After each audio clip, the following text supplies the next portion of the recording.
All right, guys, so we've been studying the components of realistic fiction all week long.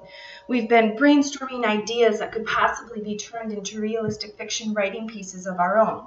But now it's time to think about an authentic example of realistic fiction, which means an actual realistic fiction that's published and it's in a book form. We are going to use actual published realistic fiction novels to help us grow as writers.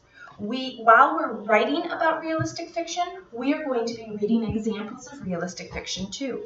You already have many examples of realistic fiction in your reading journey so far. Maybe Dear Dill Diary was something for you, or The Diary of a Wimpy Kid. Maybe now you're starting to get into the middle school, The Worst Years of My Life series by James Patterson. By the way, this book just became a movie. Maybe you're interested in looking into some new examples of realistic fiction, like Fire Girl.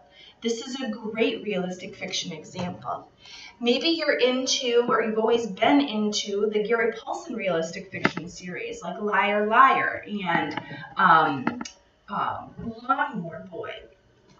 Maybe you're more into a sports theme realistic fiction story. Lots of my Lupica's books are all sports based, so they're very realistic fiction, but they're also very sports themed based.